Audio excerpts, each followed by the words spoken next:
श्री शिवाय नमस्तुभ्यं। श्री शिवाय नमस्तुभ्यं। सती कथा में कही थी कि नवरात्रे एकम से प्रारंभ नहीं होते, अरे अमावस्या की रात्रि से प्रारंभ हो जाते, इसलिए उसको कहते हैं नवरात्रे। क्योंकि नवमी के दिन माता जी का विसर्जन हो जाता है, जवारों का विसर्जन हो जाता है, व्रत करने वाले कन्या पूजन भोजन भंडारा कराकर विराम दे देते। तो नवमी की रात्रि उसमें नहीं जुड़ा पाती, उसमें रात्रि अगर जुड़ती है तो ये अमावस्या की रात्रि से जुड़ना प्रारंभ होता है, तब जाकर वो नवरात्रि पूर्ण हो पाती। पितृलोक में पितृ जैसे निवास होकर भी इंतजार करते हैं। 4 नवरात्रे हैं तो 4 ही श्राद्ध हैं। आज मौनी अमावस्या है, श्राद्ध का विराम हो जाता है और कथा अर्थात नवरात्रे प्रारंभ हो जाते हैं दूसरे दिन। तो यहाँ शास्त्र कह रहा है जैसे हमें प्रतीक्षा रहती है कोई अच्छे कार्य की, कि घर में कोई शुभ कार्य हो, घर में कोई अच्छा आयोजन हो तो अपने को आनंद होगा, प्रसन्नता होगी।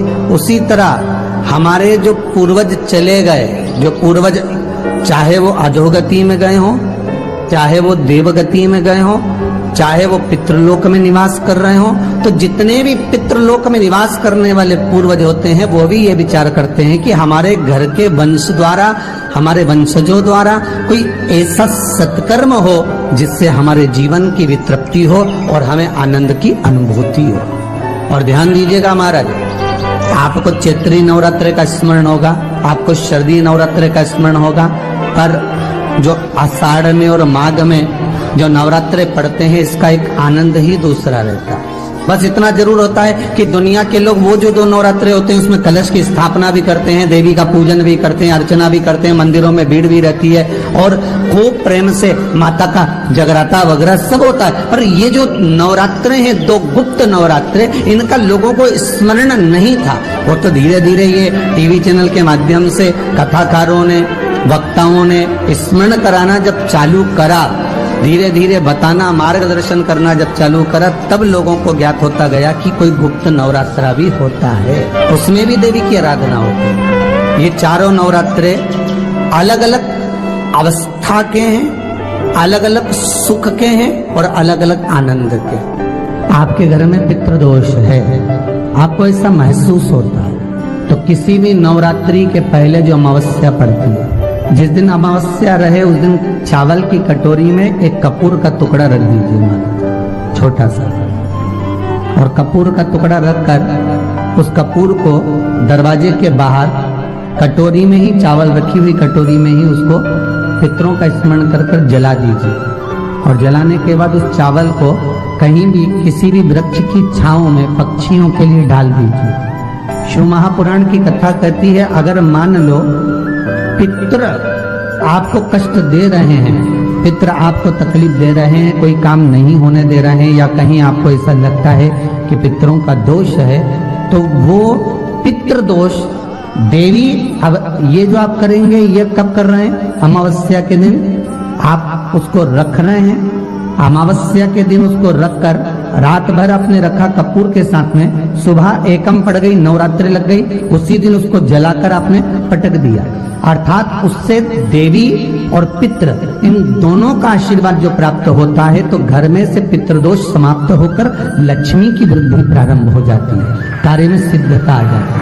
और नवरात्रि में भी देवी की आराधना का एक स्मरण का सुख है महाराज। ज्योत का विधान है, नवरात्रि में देवी की ज्योत लगती है, अखंड ज्योति लगती है, जवारे बुआए जाते हैं, कलश लगता है, ज्योत का भी विधान है। जिसके यहाँ दिया अखंड जलाया जाता है, अगर वो दिए की लो, दिए की बाती अगर दक्षिण दिशा की होती है तो उसके घर में साल भर में एक घात जरूर होती है। जो दिया अखंड जलता है उसकी बाती का मुख दक्षिण का नहीं होना चाहिए। अगर आपने देवी भागवत का स्मरण करा हो, देवी भागवत को अगर सुना हो, तो देवी भागवत में स्पष्ट किया गया कि पूर्व की ओर मुख करा हुआ दिया, अर्थात पूर्व की ओर ज्योत जो जलाई जाती है वो संपदा की वृद्धि करती है।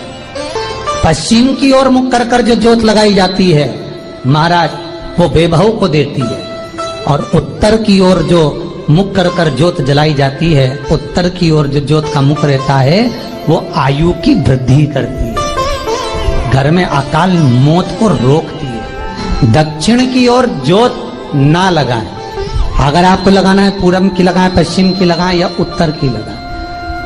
और जितने दिन महारानी जगदम्बा जगतधात्री दुर्गा भवन चैत्र नवरात्रे में, शरदीय नवरात्रे में, आषाढ़ी नवरात्रे में, आदिकादिक पौष नवरात्रे में हम जगत जननी जगदम्बा की जब स्थापना करते हैं, या हम नूतन घर का प्रवेश करते हैं, या गणेश जी की स्थापना करते हैं, या कोई दुकान को प्रवेश करते हैं, या कोई शुभ कार्य करने के लिए अग्रण्य होते हैं, तो हम कलश की स्थापना क्यों करते? कलश के अंदर आखिर ऐसा क्या विराजमान है कि 33 कोटि देवता उस कलश के अंदर आकर बैठ जाते हैं। आप कोई यज्ञ करने जा रहे हो, आप कोई पोथी पुराण करने जा रहे हो, आप कोई अच्छा कार्य करने जा रहे हो, तो ब्राह्मण देवता कह देते कलश की स्थापना होगी, कलश की शोभा यात्रा निकलेगी, कलश यात्रा निकलेगी, कलश विराजमान होगा। उस कुंभ की, उस घड़े की महत्वता कहां से प्रकट हो गई? शिव महापुराण की कथा कहती है महाराज, भगवान ओघड़दानी शंकर स्वयं आद्य शक्ति जगदम्बा से कहते हैं कि जगदम्बा तू क्या चाहती है बोल। तो जगत जननी जगदम्बा कहती है कि जहां मैं हूं वहां शंकर है, ये आपने कह दिया, पर जहां शंकर है वहां पार्वती का होना जरूरी है। उसके लिए सिद्ध करने के लिए एक स्थान ऐसा बनाया जाए जहां पर शंकर विराजमान है और शंकर के साथ पार्वती विराजमान है। तो शिव जी ने कहा पार्वती, उसके लिए मैं तुझे एक सुंदर कलश का निर्माण कर कर देता हूं। अष्टमी के दिन कन्याओं का भोजन कराओ या नवमी के दिन कन्याओं का भोजन कराओ, पर देवी भागवत तो कहती है, देवी भागवत तो वर्णन करती है कि पहले नवरात्रे से लेकर नवमी तिथि तक जितने दिन देवी के होते हैं, प्रत्येक दिन में आप किसी भी दिन कन्याओं का भोजन करा सकते हो, पहली रात्रि से लेकर, पहला दिन से लेकर। पर 9वें दिन तो सवेरे पूजन करके, यज्ञ करके, अनुष्ठान करके देवी को विसर्जन कर दिया, फिर नवरात्रि पूर्ण कैसे हुई? नवरात्रि की पूर्णता होती है अमावस्या की रात से गिनी जाती है। कौन से दिन से गिनते हैं? अमावस्या की रात्रि, फिर एकम की रात्रि, फिर दूज की रात्रि, ऐसे गिनते गिनते अष्टमी की रात्रि तक और नवमी के दिन सुबह तक या दोपहर तक या शाम तक, जब तक आप यज्ञ ना करें तब तक ये 9 रात्रियां पूर्ण गिनी जाती है महाराज देवी भागवत के हिसाब से पूर्णता। अब हमने कन्या भोजन का जो क्रम बनाया, अष्टमी के दिन करा देंगे, नवमी के दिन करा देंगे, इस तिथि को करा देंगे, पर भाव देखिए, शास्त्र कहता है भूखे को भोजन जब कराइए जब उसको भूख लगी हो, और ऐसों को कराइए जिसको जरूरत पड़ रही है। माता